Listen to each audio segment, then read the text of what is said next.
So y'all can hold this mic. She's gonna ask the questions off camera under this one. Or should I? You can hold it. Am I good here, Fernando? Yeah, totally. You can get tighter. Tighter? Yeah, right there. We're good?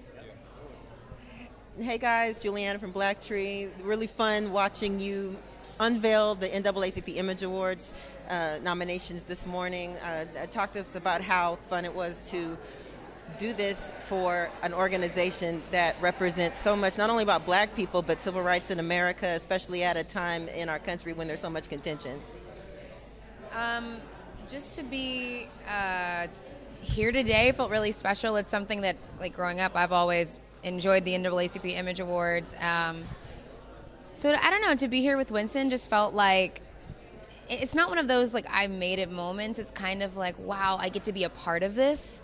I get to be included in this special union of excellence.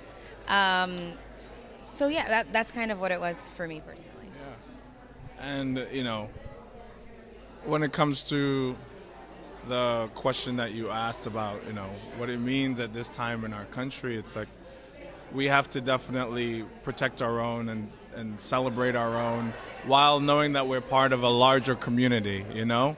But it takes self-recognition, you know what I mean, before you could be a part of anything. And I think that's what's really powerful about the NAACP and the Image Awards.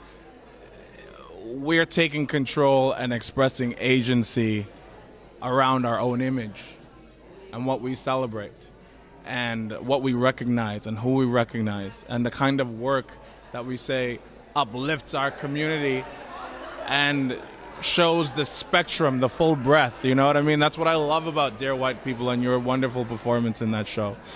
You know, it shows that, like you said earlier in one of your other interviews, we're not a monolith. It shows, you know, Black Panther engaged in really great discussion about responsibility and civic responsibility and global positioning, you know? So, you know, for NAACP to recognize us and recognize that is just something incredibly special.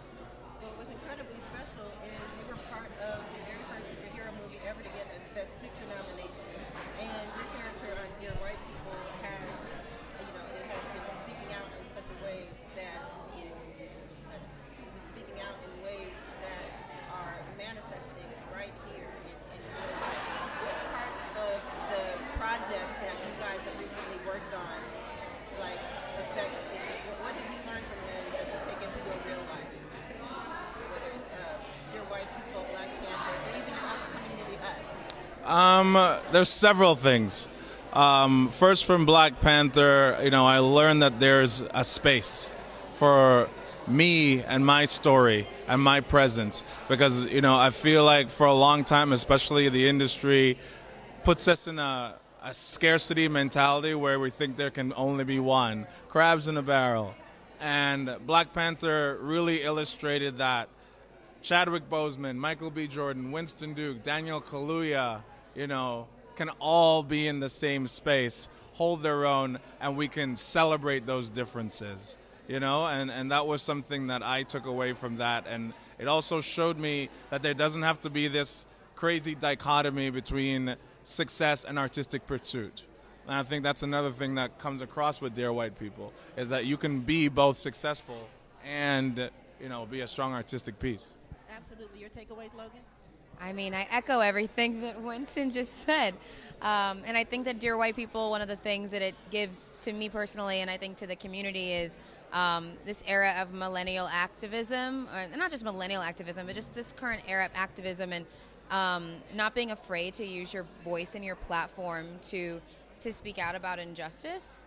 I think that there are so many young people right now who have the desire to have our current civil rights movement. Like, our civil rights are still being endangered as we speak. So I think that we have a community of young people who want to be active, and a show like Dear White People helps them to feel that they are seen and that they can have an agenda, and it doesn't matter how old they are. It doesn't matter, you know, if it's just on social media. I don't know. It just feels like Dear White People kind of time capsules where we are right now in terms of the way people are being politically active and socially. Well, thanks to the both of you for helping so many of us see ourselves. Thank you so much today. Thank you. Let's do a quick picture.